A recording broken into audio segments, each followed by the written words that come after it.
In this video, you're gonna learn to build the ultimate boss battle in Fortnite. Can you say Shadow of Colossus? Can you say Elden Ring? This is my most requested tutorial ever, and it doesn't even require that much code. Let's go ahead and get started.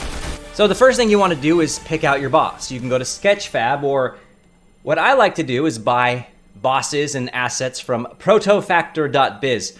This company or person makes amazing assets. The animations work out of the box and they support Unreal Engine. I never have any problems with these assets. When you get stuff on Sketchfab, you never know.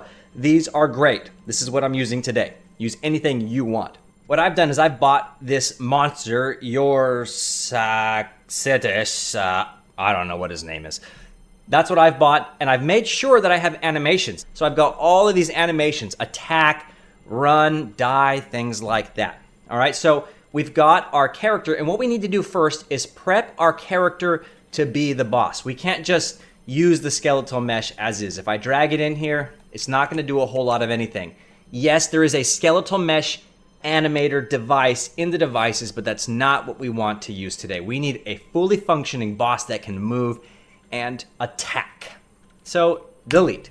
So what I'm gonna do is, in my brand new project, you create a new project too, is I'm gonna create a new blueprint. Right click blueprint class and make sure that you select building prop. This is important. We're gonna call this monster BP, okay? Double click that and you're gonna see nothing here, and that's okay. What we wanna do is click add skeletal mesh, like so. I'm gonna call this boss. And then what I'm going to do is select the asset, okay? It was your status something. I don't know how to pronounce it. Whatever. All right, here's our skeletal mesh. Looks good to me. Now, for animation, we can just set a default animation. I'm gonna say idle. So there we go. We've got an idling character. Now, the thing is, if we drag this blueprint into our level, it's just gonna sit idle. It's not gonna do anything. You can't even attack it. And why can't you attack it? Because skeletal meshes do not have colliders. Typically, you add a physics mesh asset onto your skeletal mesh in Unreal Engine. Those are prohibited currently in UEFN. So basically, if you attack this creature, this prop, even though it's a building prop, it's going to do nothing. Why? Because our blueprint, if I go to the class settings, it's of type building prop, okay? It expects a static mesh. We cannot attack it unless there is a collider on this object with a static mesh. This is a current limitation. So how are we gonna fix that? What we're going to do is we're gonna grab our own static meshes and apply them on the body for the arms and the legs, wherever we want the bullets or swords or whatever to hit. So I'm gonna compile and save. Now what I'm going to do is go to the modeling tools and I'm gonna click box. I'm going to place it here in the level anywhere, and I'm going to click accept. All right? So now we've got this cube in here. I actually don't need that, but what it's done is it's created a static mesh for me. So what it's done is here in the meshes folder, it's created that for me automatically, and I've got a box here. So I'm going to press F2, rename this to box collider. Name yours whatever you want. And now with a new mesh here, what we want to do is double click the box collider, all right? And here in the show, make sure that you turn on simple collision. We have no collider on this. So what we need to do is go to collision and add a box simplified collision. You can see the green line on there slightly, and just save that. Now we have a collider. What I'm also going to do is in my assets folder, I'm going to create a new material called transparent matte for transparent material. Double click that, and I'm going to change the material from opaque to translucent. Right click for a vector 3, change the color to white, and then right click for a constant, and with a value of 0, plug that into opacity and plug the white into the base color. Apply and save. We're gonna add those box colliders onto our mesh, and then we're gonna make it transparent. So when we shoot the character, it actually gets damaged, okay? So back in the monster BP, let's go ahead and add our box. So under the boss here, click Add. We're going to type in static mesh. And we're going to do a box for each of the limbs. So we'll start with the left arm. Let's say left shoulder, actually. Left shoulder. And for static mesh, let's go ahead and select our box collider. You're going to see it down there at the very bottom. And what I'm going to do is I'm going to scale it up about the size of the arm itself. Okay? So what I'll do is I'll make the scale uniform at first just to make it bigger. And then I'll take off the lock and I will play with the size to make it a little bit longer and bigger here. And we're going to match it up with the shoulder to get it about where we want it to be. It's still a little bit small, so I'll uniform scale it even bigger. And that's looking pretty good so far. Now here's what we're going to do. Obviously, we need our collider to move with our monster. So I'm going to select a parent socket on here, and I'm going to find the socket that makes the most sense. In our case, it's probably going to be the left shoulder if I can find it on here somewhere. So we have left upper arm. Okay, as you can see, it's doing some weird stuff, but that's okay. What we're going to do is we're going to move it. Now, if you move it here, it's kind of weird, okay? You need to move it with the tools over on the right-hand side, okay? So we want to move the location, okay? So I'm going to move it in until it's touching the arm. I also need to rotate it as well, too. I'm going to turn off the snapping. And so what we want to do is rotate it until it's really just fitting in the arm where it needs to be. Excellent. I'll move it some more. And all we're doing at this point is placing it about where the arm is. Okay? So now what we're going to do is duplicate this for the left forearm.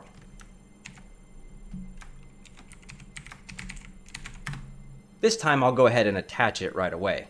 Left forearm. This looks pretty good, so I'm not even going to touch it. It's okay if they overlap.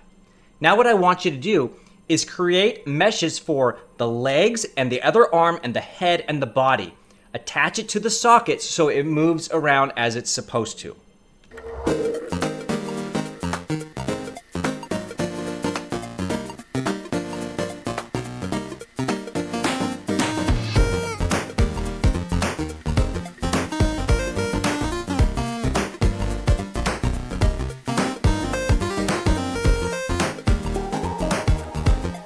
And there we go.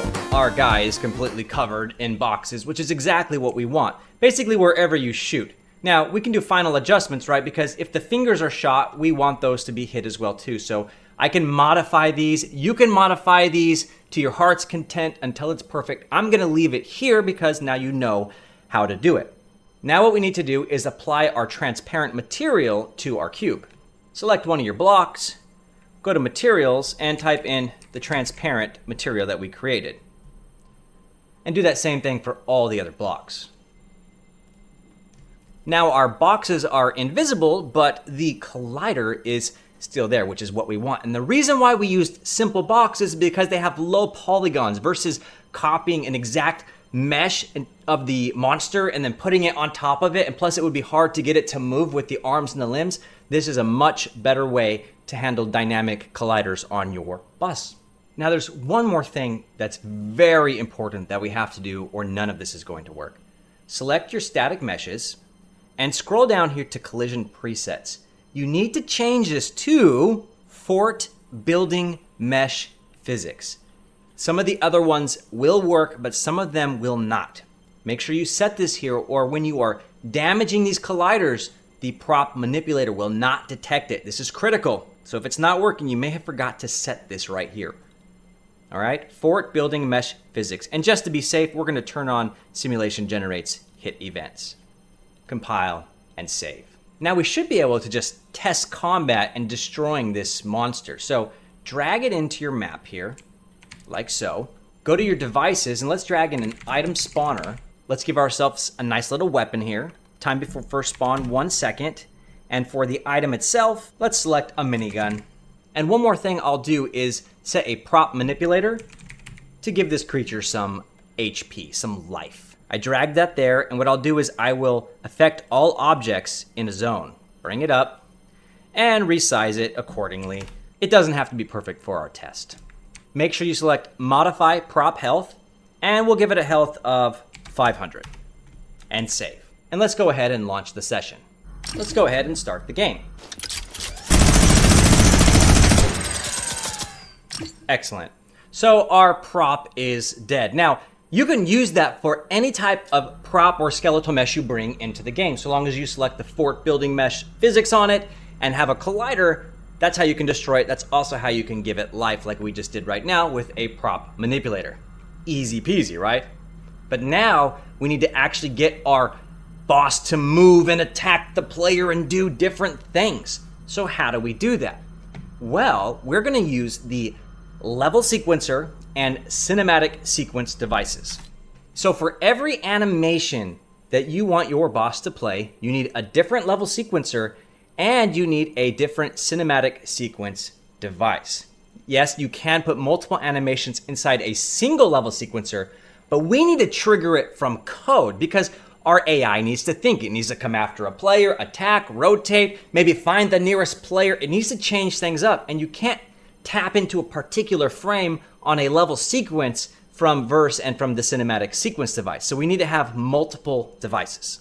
You also need to have a strategy for how your boss fight is going to go. In our case, we're going to keep it really simple. He's going to walk to the player. He's going to try and attack the player with a smash. And then if you move, he's going to then rotate towards the player and then do a 2 combo hit attack. And maybe we'll do some randomization where it's not the same attack every single time, where it still follows the player. Pretty cool, right? So that's what we're going to do right now. Now, if you are building with your own character and animations, you get to decide which animations you want to use. I'm limited to the ones I have. And of course, I can use the control rig to add extra little things in there, but what I want to do is use the ones that we have in here first. So the first thing I want to do is create the level sequence. Which animation am I going to play? Also though, we need our character, our boss, to be able to hurt our player. How do we do that? Well, we typically do that with a damage zone. But how do you get your damage zones moving around? You can't move devices as of the current version in UEFN. Or can you? Dun dun dun. Oh yes, you can. First things first is I want 4 damage devices. 1 for each hand and 1 for each foot. When he stomps, I want you to get hurt. When he hits with his hands, I want you to get hurt. So we need to add those in now. So it's time for a little bit of cleanup. I'm going to right click on my boss battle, create a folder, and type in boss. I'm going to right click my monster blueprint, move it into the boss. I'm also going to grab this prop manipulator and move that into the boss as well. We'll be needing that in just a moment. So damage devices, let's go ahead and get those now. Fortnite devices, damage volumes. And what you're gonna do is position these to the place where you think it's going to work best and the correct size. You want it to be fair, right? You don't want something this big and it hurts the player because that's not where his foot is. So you need to resize it and position your zone so it makes sense for your character. Let's go ahead and do that now.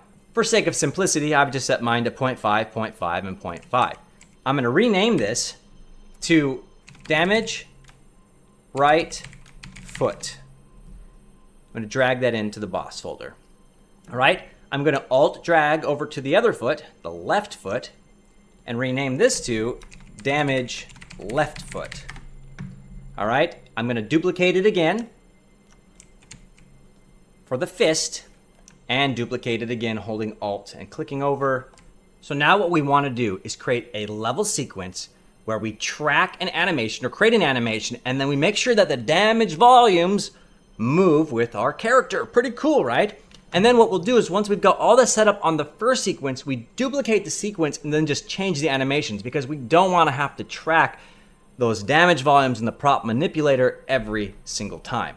So right click, go to cinematics and create a level sequence. We're going to call this one boss smash attack. Okay, here in our sequencer, we're going to track our blueprint for our monster. So actor to sequencer, we want to track the monster blueprint. All right, and then we click track animation, and let's find one that we like. 2-hand smash attack. That seems pretty cool. And if you scrub your timeline it'll do the attack. Okay, excellent. Now, my animation is longer than my timeline, so I'm going to click this red line here and bring it to the end of the animation. Okay, that's really important when other people have built the animations, so you can sync them up to other animations afterwards. And I've also changed my timeline to show me seconds instead of frames, because that's going to be really important when you're working with your code. So you click this little button here where it says FPS, and you're going to go to show time as seconds. All right, very important. So here's our animation, looks great, but notice how our damage volumes are not moving. Well, this is a pretty easy fix actually. What we're going to do is track each of the damage volumes. So track, actor to sequencer, and we'll do the left hand first. Damage left fist. All right? And notice how nothing is happening here. That's okay. What we're going to do is attach it. So we're going to go on here to the damage left fist, click track, click attach, and the first thing you need to do is change this to preserve current.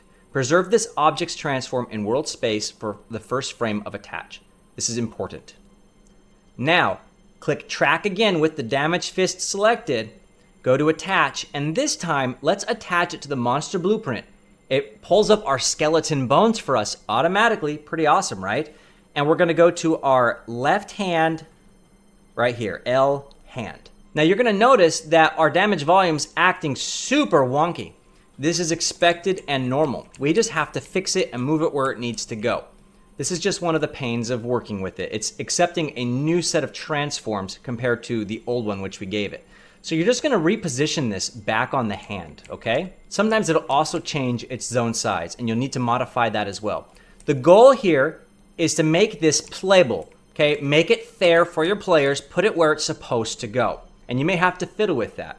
So I've moved it into place here, and I'm tracking the transform of this object here. And I do have this white key here, key all selected, so that way it sets the transforms automatically when we move. So now what I want to do is I want to make sure it always stays with the hand. So I'm going to scrub the animation, okay? And even though it's going out of place right now, I'm not worried just yet. I want to make sure that when he hits the ground like this, that this transforms in the right spot. So make sure that your transform here is selected, or at least that your auto key's on, and we're going to move it back into place again, okay? This is just how you do it. It's no big deal. It's annoying, I know, but don't worry about it too much, all right? So we're tracking, it's looking good, excellent, all right, and then we're gonna make sure again that at the end frame, it still is with the fist, okay?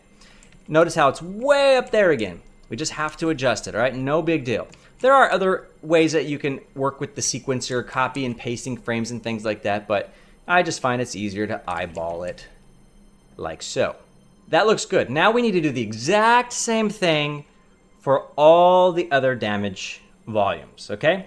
So to show you one more time, go to the very beginning of your timeline. We're gonna go to track, actor to sequencer. This time we're gonna do the right fist, okay? Damage right fist.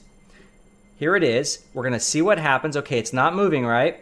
So we're gonna go to track, attach, make sure preserve current is selected. If it is, collect monster BP, this time right fist, right hand. And again, it's gone all wonky. So I'm gonna fix this and the other ones. We're gonna speed through this. Now I'm gonna go ahead and delete the damage volumes for the feet so I don't have to do those, because now you know how to do them and you can add them yourselves. But we do need to add this prop manipulator.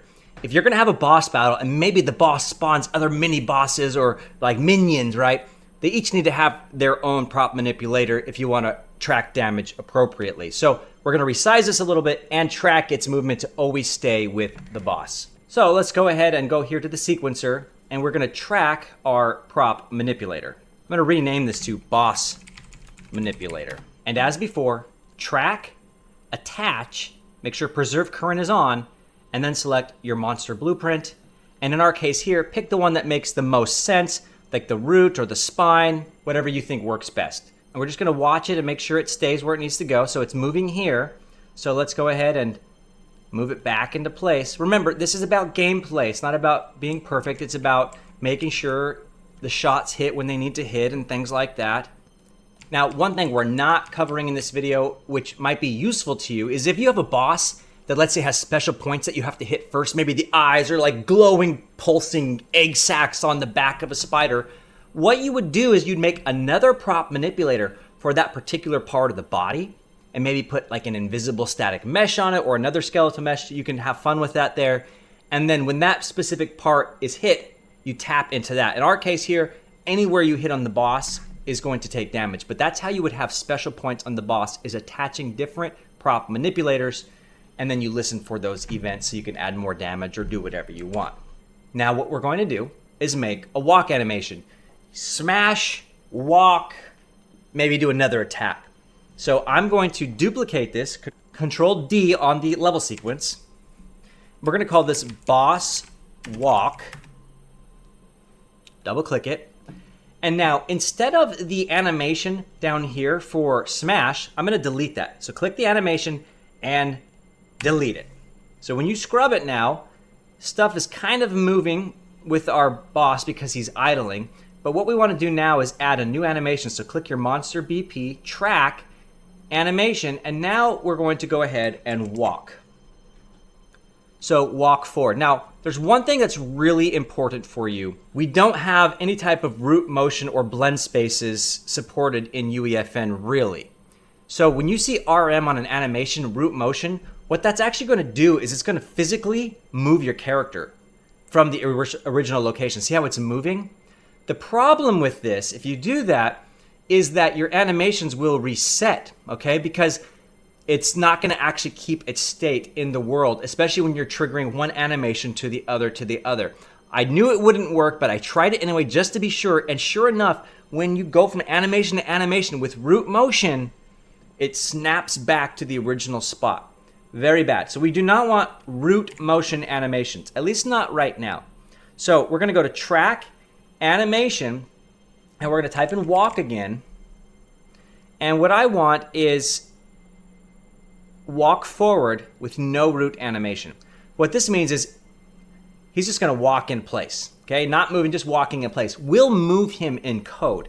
Notice how my animation went way up here. That's because I had the timeline thing in the wrong spot. I'm just going to drag this animation back to the beginning, like so. So we're going to walk. That looks pretty good. So he's walking about 2.6 seconds. That's how long this animation is. So when you're moving your boss, you kind of want it to sync up with that, because if you don't, it'll look off. So see how I just added? If I added a longer time, it's going to cut off in the middle of the walk, and it might look weird. That's up for you to decide how you want your animations to blend. Well, maybe I'll duplicate this actually. So I'll Control C, Control V, and I'll drag it here. So we're going to do 2 walks forward. Again, I didn't want to just drag it manually because I want the walks to be perfectly in sync based on the animation that the creator made. Okay, so there's our walk animation, and that looks pretty good. Now notice how the damage volumes and the prop manipulator is mostly staying where I want it to be. Excellent. And this is why we copy and paste the level sequences, so we don't have to do all that work from scratch every single time. So I'm going to save it here. So this looks pretty good. Of course, we want to see how this all plays out, right?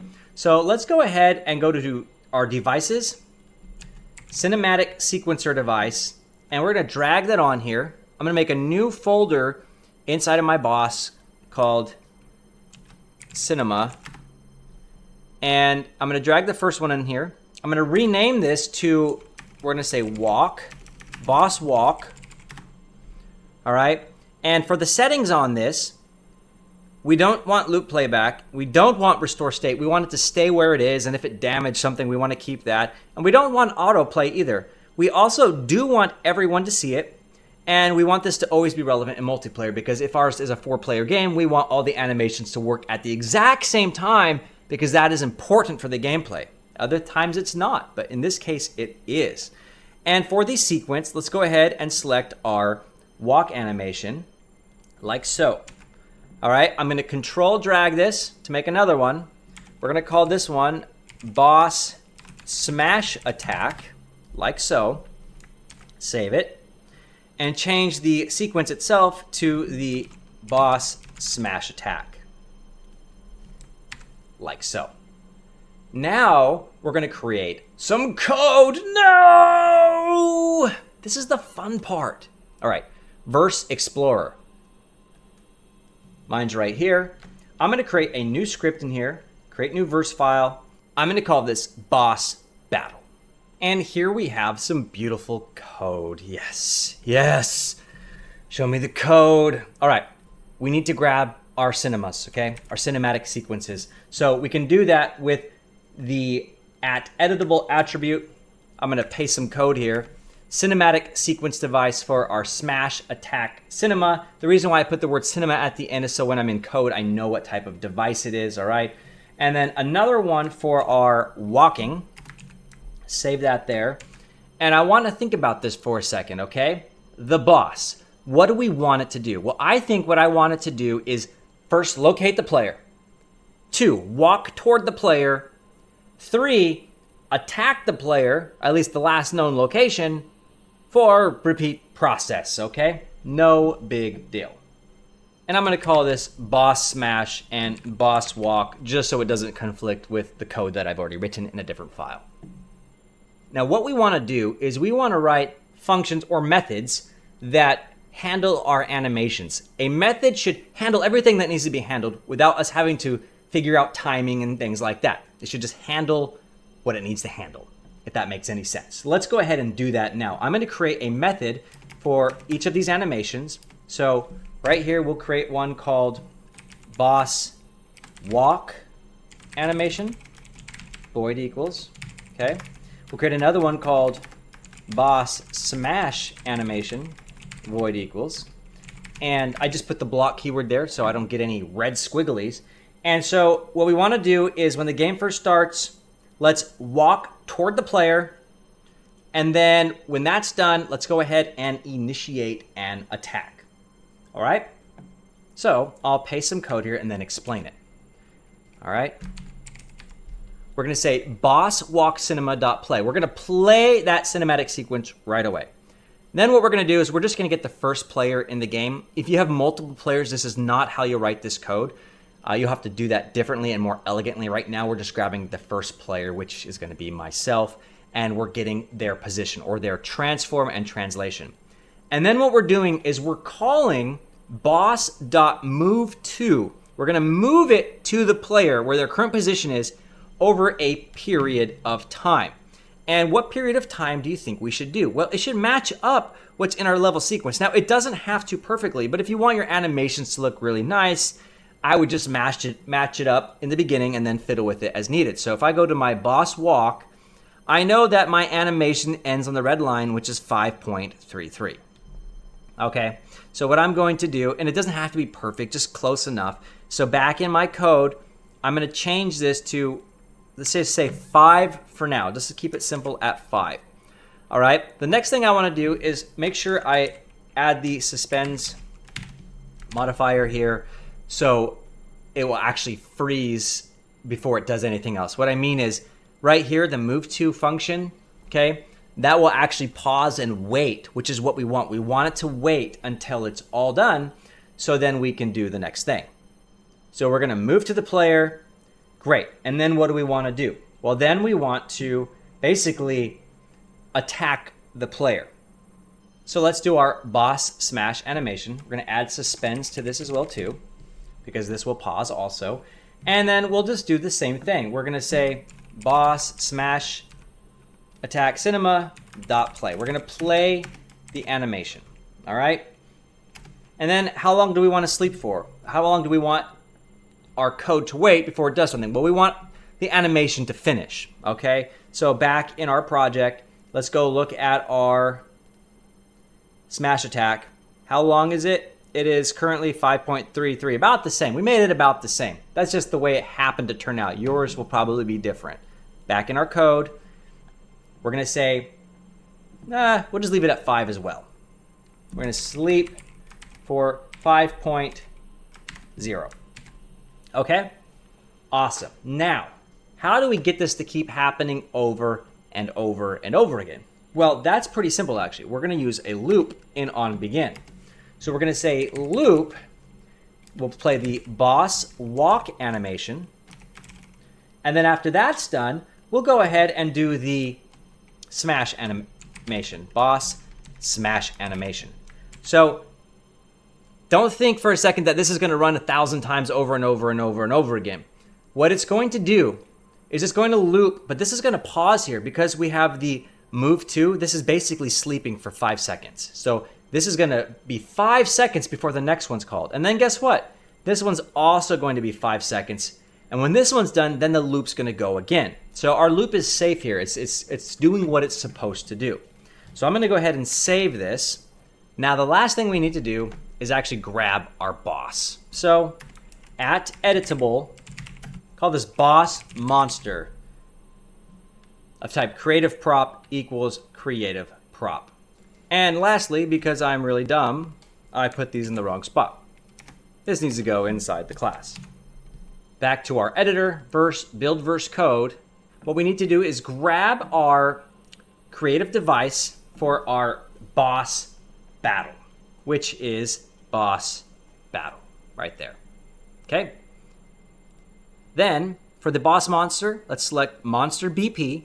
For the boss smash attack cinema, boss smash attack cinema, boss walk cinema, boss walk.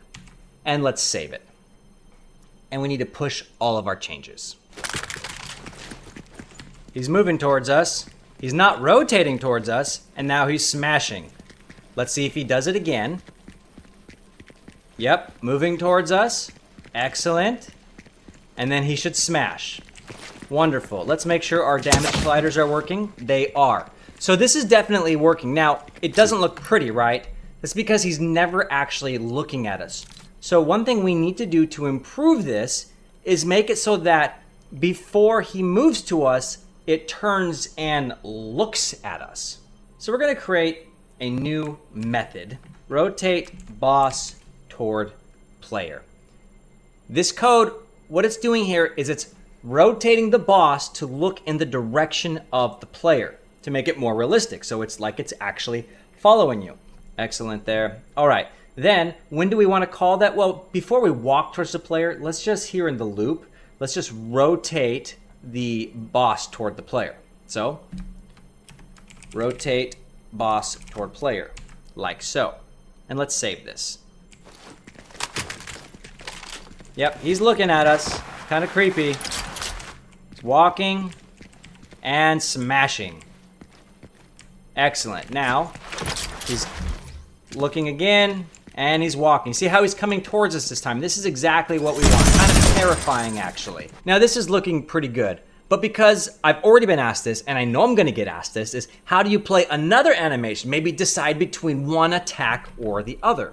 We can do that. So I'm going to go back to my content browser, and we're going to need to create another level sequence. So instead of boss smash attack, I'm going to Control D to duplicate this. Let's just call this boss stomp attack. Double click it. I know there's a stomp attack because I've looked at my animations. So what I'm going to do is down here where it says animation, I'm going to delete that. Then I'm going to click track on monster BP, animation, and I'm going to look for stomp. There's a left foot stomp, a right foot stomp. There's some turning stomps. We'll just do right foot stomp just for fun. So here it goes. Boom. Now, obviously, I didn't put the damage volumes on the feet. You need to do that if you want your character to stomp. But you know how to do that already. So here's our stomp. It looks good enough to me. Everything's fine. We're going to save this. Again, for your game, perfect it. Now, you're probably wondering, how do I add all the cool sound effects or particle effects and things like that? You can do that as normal. You just got to time it right. So what we can do is we can drag this here for our smash, get it in just the right position, maybe boom, maybe right there, all right? Then what we can do is we can go to track, audio track, click audio, and then find a sound that you like. In our case, monster smash. It's a little bit quiet, a little bit slow. So I'm gonna move it back a little bit. and I'm going to turn up the volume to 3.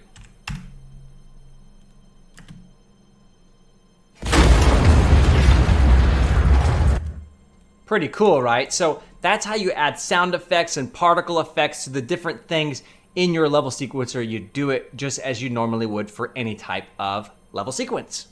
Okay, here in our code, we just want to add that new cinematic sequence, which we haven't created yet, but that's fine. I'm going to copy this line of code here, paste it. We're going to call this boss stomp attack cinema, okay? And then what we'll do is say here, boss stomp animation, suspends, void equals, all right? And it looked like it was 5 seconds. So we're gonna say boss stomp attack cinema dot play, like so, and then we'll sleep for 5 seconds. Now, we want to play attacks randomly. This is for you to figure out how you want to do it. What I'm going to do is just have a random number generator, and if it's one, play one. If it's the other, play the other. Pretty simple. Nothing crazy here. Easy enough for you to get started with. We're going to call this play random boss attack. All right? Void equals, and I know I'm going to need suspends on this already. And what do we want to do? Basically, we want to say if get random int between 0 and 1 equals 0. So we're going to get a random integer between 0 and 1. If it's 1, play one animation. If it's the other, play the other animation. Like if I had a special attack that was super powerful that I only wanted to be played maybe 1 in 10 times, I could change this number between 0 and 10. Or I could be more concrete and I could make a list of animations in the order in which they need to play. That is for you to decide. I'm just showing you a simple way to do this. So if one, do one. If not, do the other, okay? So we're going to say boss smash animation. We're going to call that function, which is going to handle all of its own playing. Otherwise, what do we want to do? Okay? We're going to say, well, we'll just play the boss stomp animation. Now, you could get really crazy with this, right? Maybe you could do a stomp in here, a walk in here, another smash. Maybe it's a combo. That's for you to decide. Make all of your own animations and decide when to play them. In our case, we're just doing one or the other. No big deal. So now, instead of calling boss walk, boss smash animation, okay, what we're going to do here is just say play random boss attack, okay? Play one or the other. And it's still going to rotate towards the player each time, and it's still going to do the boss walk towards the player. We're just changing the animation that's actually playing. Also, I've imported a bunch of things up here. You have access to this code file as well. Verse, build verse code. And then we just need to add our cinematic sequence device. So over here, click one of those little cinema sequences, Alt drag, rename this to boss stomp attack, like so. And for the sequence itself, we'll go ahead and type in the word stomp to get our boss stomp attack. Lastly, select your creative device here. And for the boss stomp attack cinema, click boss stomp attack. Save and push your changes. He's walking towards me, looks kind of creepy. This is great. Do some animation, hopefully. There we go, a nice smash. Okay, we've seen that one before. How about another one? Let's see if it can do it. Walk, walk, walk. Okay, he came to the spot. He's stomping this time. Okay, so it did pick a stomp this time. Excellent. He's gonna look at us. Yep, and now he's gonna come again. And what is he gonna do this time? Okay, so this is looking pretty good. It's working. Now, but check this out. When I shoot him, it's shooting him with the prop manipulator, right? He's got very low health. I think the health bar looks really stupid when it decides to appear. So it looks kind of funny, right? Without actually being a real health bar. I don't like it. I don't like it. I don't like it. So yes, you can click your prop manipulator here and you can give it some life, right? You can give this prop as much life as you want to give it. 26,000, and that bar will stay there. And if you want to ship like that, you can. I don't like that. Okay, here's what I'm going to do. I'm going to say, is prop invulnerable? Okay, I'm going to make it invulnerable because I don't want that stinking health bar on there.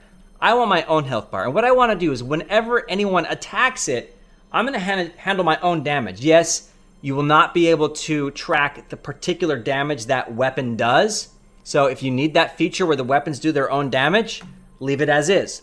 If you want the cool boss bar and manage your own damage, you can do it this way. So we're going to go back to our code, and we're going to grab a reference to our prop manipulator.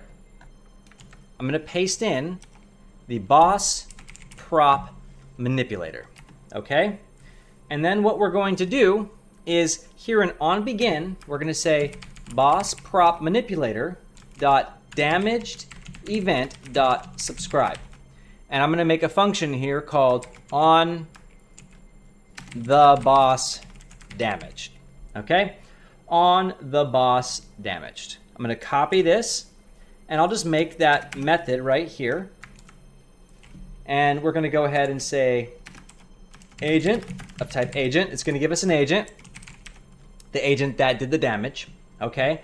And so then what we'll do is we'll be able to apply damage here. Now, one cool thing you could do is, let's say you have a cool boss fight and you've got different classes like, you know, a swordsman or a mage or whatever. Well, we could decide which agent did the damage, and then you could apply different damages based on the character class. That's one thing you could do. You could also decide what weapons you give them and then store those variables for those players and make your own damage for those particular weapons. You can do that as well.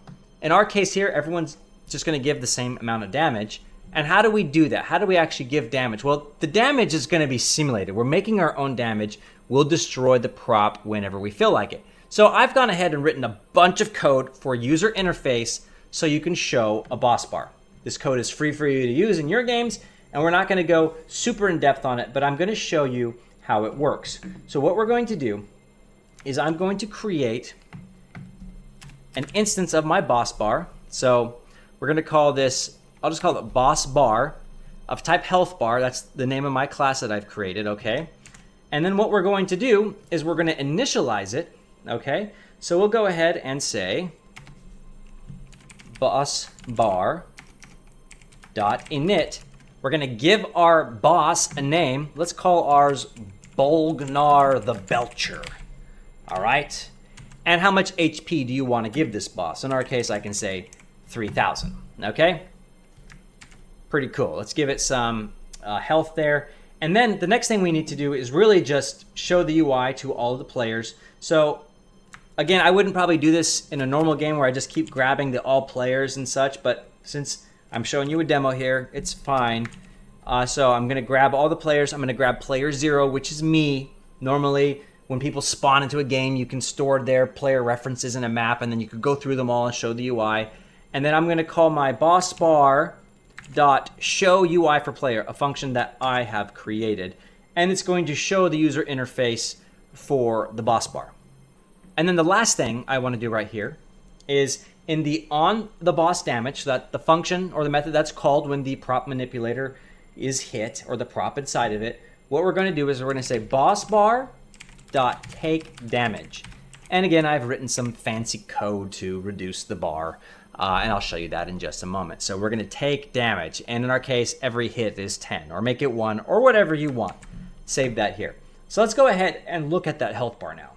So total HP, current HP, boss name. We're just showing some user interface here. In my case, all I've done is I have an overlay for the bottom color, an overlay for the top color, and then I have the text. Now, you can't ever change the size of an overlay after it's been set. So every time the boss gets updated, what we do is we remove the overlay widget from the top, and we remove the title, we update the data, and then we create a new one and add those widgets back on, which gives the simulation of a health bar being updated. You can look at this code here and how it all works, but that's what's going on. It's just a user interface widget. So now we've got that widget here. And then when the boss gets to 0, let's say, you could tap into that and then dispose your character or make an explosion or make a death animation. We're not covering any of that here, but I do want to show you the health bar. Click your little device here, and for the boss prop manipulator, select the boss manipulator. Let's see if it works. Bolgna the Belcher.